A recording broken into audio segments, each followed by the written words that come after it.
Hi there, and welcome to today's market update. We're going to look at the overview of the whole week based on last week and also this weekend potential news in terms of macro fundamentals. All right, let's go through looking at the calendar first. So this week, there's going to be quite a few high impact news. Today being a bank holiday, Martin Luther King Day, and happy Martin Luther King. Um, Nevertheless, later on, simply in the morning, there's going to be a lot of low impact in terms of the euro. And we have the CAD, Kiwi, the pound Wednesday. This is where all the medium and high impact news happens based on the CAD, CPI, and then you have the monetary policy report, Bank of Canada rate statement, overnight rate, and then there's a press conference, and then Biden is going to speak. Then back to the Aussie, right there, employment and unemployment rate. Then we have the yen, monetary policy statement, outlook report, and then the euro on Thursday with policy statement, main refinancing rate there as well. And then ECB press conference, and then Bailey is going to speak. In the afternoon, we have a CPI in New Zealand based on the Kiwi. Then we have the retail sales at 11 p.m. and Friday from 12:15. We have the French flash services PMI, then the German flash manufacturing PMI, German flash services PMI, and then you have medium impact till 6:45 Pacific Standard Time, 9:45 Eastern. Okay, so these are the up and coming news base for the week. So just be aware with all those reports if you choose to momentum trade or day trade. Alrighty, looking at the macro fundamentals. In terms of the macros, notice here that last week was a very bearish candle, which formed a dark cloud cover for candlestick pattern traders. Dark cloud cover simply means that sellers did come back in where buyers disappeared or got out. And mind you, it's also blue sky territory. There are a lot of resistance in terms of sellers resisting the price, came back down and closed below halfway of the body of the previous candle. So what are the odds? The odds and probability that they're going to fill in these lower wicks, highly probable. So a short-term correction, medium term, around 36.91, all the way here to 38.03, 3800 mark, which this used to be a supply that's now basically demand. So there's an area of demand between 35, 33, and 36.03. So amongst here and here too, within this low at 36.09. So definitely around the 3600 mark will be a good correctional price point. So approximately 100 points to the downside. All right, so that's with the S&P, of course, being closed here in the US. Based on our methodology, there is an entry to go short actually today. However, the possibility because of the correction there too, I would prefer the price will come back here to a supply area, which creates another lower high and then basically sell if you can see through there. All right, and the VIX, of course, this was closed in terms of the weekly. The weekly created a nice, still a doji, but it wants to basically fill that, and you have a bunch of higher lows over there, and hence there's going to be some form of correction in the S&P pretty shortly. Mind you too, though, this can also basically drop, but it's not willing to drop within this short-term trend line there, but because this a short-term correction from this impulsion. So, but if not, they're going to fill in, retest all the way to 31, and that means that the correction as well on the S&P and the bigger scale of things is also going to occur.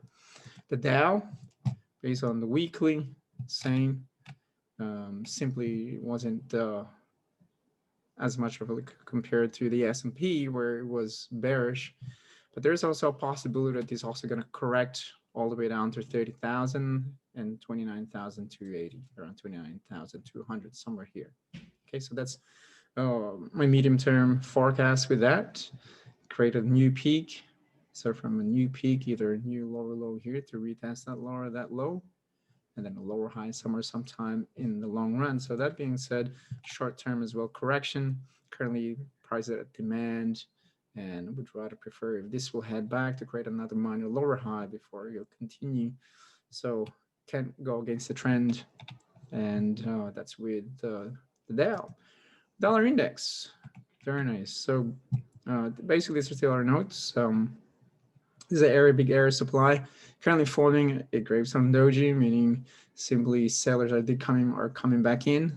So it's like a grave, simply means to die, muerte, right? So it's a gravestone. It doesn't say it's a start of a reversal pattern.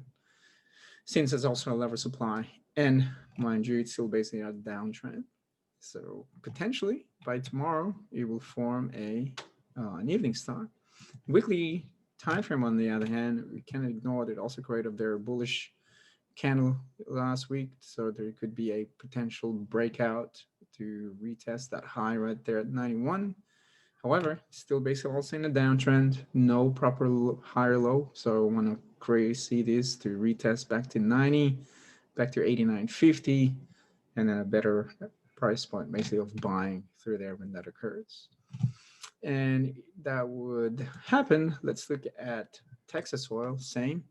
So really nice grapes from doji last week, potential evening star that's going to form since it already retested this high through here from what we have been discussing basically in the past, 54.40. So there's a price rejection through there, area supply, still basically overall a downtrend, whether we like it or not. So you have an uptrend though for the whole year, almost a year, 2020, and correction, another impulsion from November. So there's going to be a forecast that a short correction is going to happen here to medium term. Hence, daily time frame, you already have basically a bearish engulfing through there, nice lower high. Next one is approximately around $49, basically a barrel as a form of a correction to regain more of a bigger correction medium term.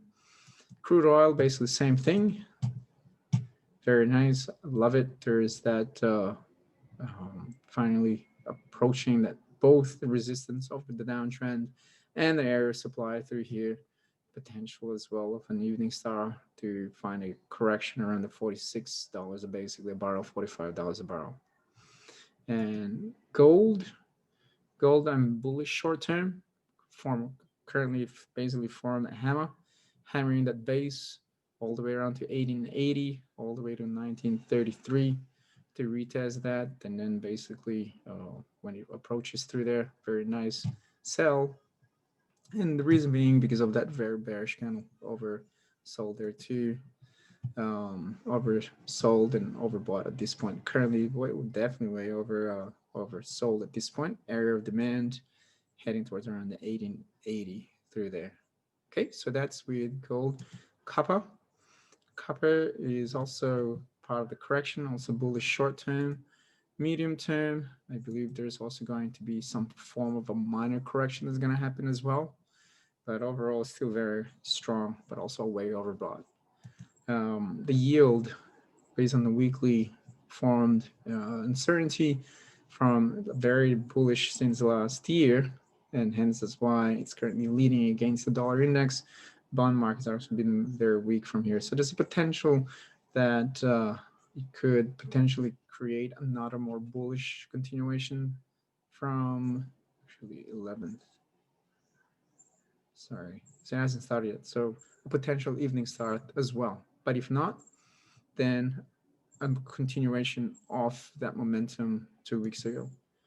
So yeah, notice here, they need to fill that gap as a form of a minor correction around 1735 before it can continue to go to the upside. So it's been very strong. All right, let's look at the pairs, the currency pairs, majors against the US dollar. So that's basically in terms of the macros. Let's look at Aussie, since gold has a potential continuation.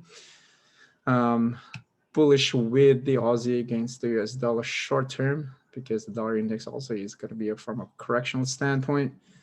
Odds and probability, it could potentially head back to around 77.90, somewhere there is highly probable. Weekly, on the other hand, notice is still very bullish. Last week formed simply another uncertainty bearish candle through there, created not a new peak.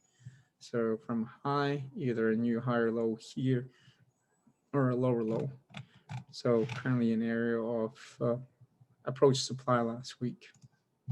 Right now, it's a demand within this price point. So there is a potential reversal to continue its trend to the upside.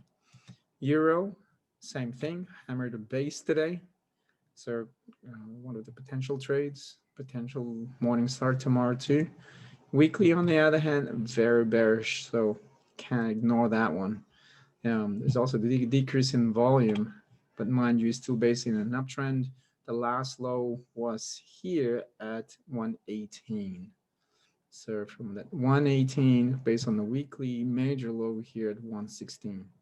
So 30th percentile, if not, retest on the 50th percentile, 1976. So, but because it's already been way oversold at this point, been dropping since the 7th of Jan, so there's going to be some form of minor correction all the way to the 38th or 50th percentile through there. Pound, same thing, very nice. In actual fact, created new higher high.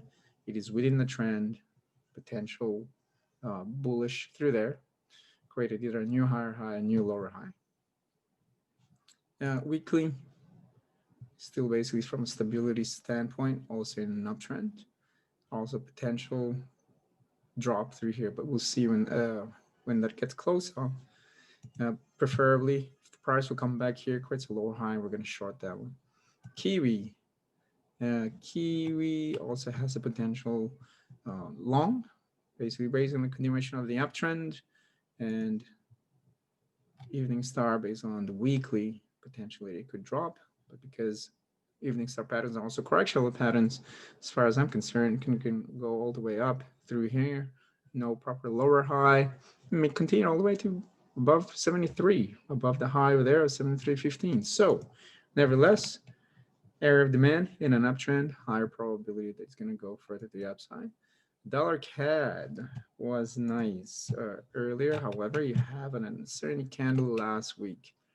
So if gold will choose, the oil, Texas oil and crude oil will choose to drop, then potentially CAD will decrease and the dollar will go back up. So there's a potential that the correction of the dollar CAD to the upside medium term. And I would prefer to, though, if the price will come back somewhere here to get a better price point of buying before I can continue. So based on that bullish engulfing right there, lower low, the end of the day, still based on the downtrend, but I would like this to come back to demand, 26.71, another about 90 pips to the downside, and then go long. All right, dollar Swiss, same. There is a potential sell position, still basically on the downtrend, preferably as well a higher low, back down to around the 88, 120 pips to the downside, about 100 pips, creates a higher low, then boom, buying. So currently decrease as well in volume through there. Last but not the least, let's go through the dollar yen. Dollar yen has a potential continuation to the upside. So since a lot of bullish force, potentially this could also head back all the way to 104.60. Weekly time frame, on the other hand, from that very bullish force, correctional continuation. So I'm bullish medium term with the dollar against the yen. Shorter term, same thing, also bullish, currently priced at demand. All right, so that's the market update basically for this week and for today. And if you have any questions, please feel free to get in contact with us at esttraders@gmail.com. If you're watching this via YouTube, make sure to subscribe, press the like button to get more of this type of reports. And if you love it, subscribe. All right, guys, take care until next time. Happy trading. See you later. Bye.